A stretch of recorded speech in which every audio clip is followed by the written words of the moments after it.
भारत और बांग्लादेश के बीच बढ़ते व्यापार तनाव, इंडिया बांग्लादेश ट्रेड टेंशन के बीच भारत सरकार ने बड़ा फैसला लेते हुए बांग्लादेश को बड़ा झटका दिया है।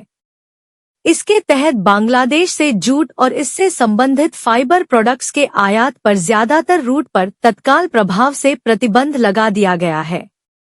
हालांकि बांग्लादेशी जूट के प्रवेश को सिर्फ एक महाराष्ट्र में न्हावा शेवा बंदरगाह से अनुमति जारी रहेगी।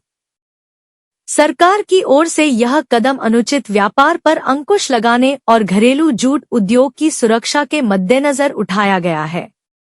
देश के सभी लैंड रूट से आयात बैन वाणिज्य मंत्रालय के तहत आने वाले विदेश व्यापार महानिदेशालय DGFT ने शुक्रवार देर रात यह आदेश जारी किया था।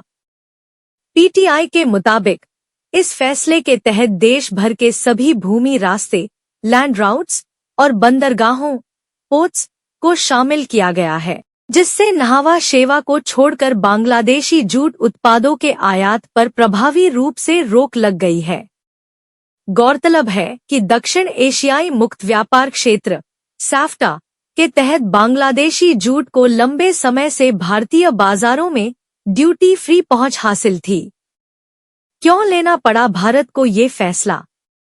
इस मामले से संबंधित अधिकारियों की माने तो बांग्लादेश से जूट उत्पादों, विशेषकर यार्न फाइबर के डंप किए गए और सब्सिडी वाले आयात से भारतीय जूट क्षेत्र पर प्रतिकूल प्रभाव पड़ रहा था। उन्होंने कहा कि घरेलू जूट उद्योग के हितों की रक्षा करने के साथ ही इस तरह से डंप करने वाले बांग्लादेशी निर्यातकों द्वारा अपनाई गई अनुचित ट्रेड स्ट्रेटजी पर लगाम लगाने के लिए भारत में न्हावा शेवा को छोड़ सभी लैंड रूट्स और पोर्ट्स को बांग्लादेशी जूट आयात के लिए प्रतिबंधित करने का फैसला लिया गया है। खूब फायदा उठा रहे थे बांग्लादेशी निर्यातक। बांग्लादेश पर भारत की ओर से लगाया गया ये प्रतिबंध दोनों देशों के बीच बढ़ते व्यापार तनाव के बीच लगाया गया है। अधिकारियों के मुताबिक एंटी डंपिंग एड लगाए जाने के बावजूद बांग्लादेशी निर्यातकों ने तमाम खामियों का फायदा उठाकर फायदा कमाने का सिलसिला जारी रखा था। PTI की रिपोर्ट में एक अन्य अधिकारी के हवाले से बताया गया कि नई पाबंदियों और नियमों का उद्देश्य गुणवत्ता जांच को सुव्यवस्थित करना और धोखाधड़ीपूर्ण लेबलिंग को रोकने के साथ ही इस उद्योग में लंबे समय से व्याप्त कदाचार को समाप्त करना है। अप्रैल में भी भारत ने दिखाई थी सख्ती। बता दें कि भारत की ओर से लिया गया ये फैसला हाल के महीनों में बांग्लादेशी व्यापार को टारगेट करने के लिए उठाया गया दूसरा बड़ा कदम है।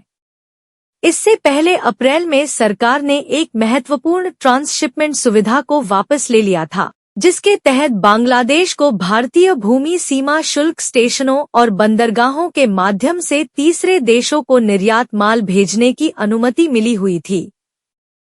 Global trade research initiative GTRI के फाउंडर अजय श्रीवास्तव ने बिजनेस टुडे से बात करते हुए कहा कि बांग्लादेश ने भारत से कई चीजों के आयात पर रोक लगाई है। जवाब में भारत ने एक संतुलित दृष्टिकोण अपनाया है। हमने उनसे कोई आयात प्रतिबंधित नहीं किया है, बल्कि हम तो उन्हें एक टीजर देना चाहते थे। हमने कहा कि वे जमीन के रास्ते नहीं आ सकते और अगर आप जहाज से आना चाहते हैं तो समुद्री रास्ते से आएं। सब कुछ आ सकता है, कुछ भी रोका नहीं गया है।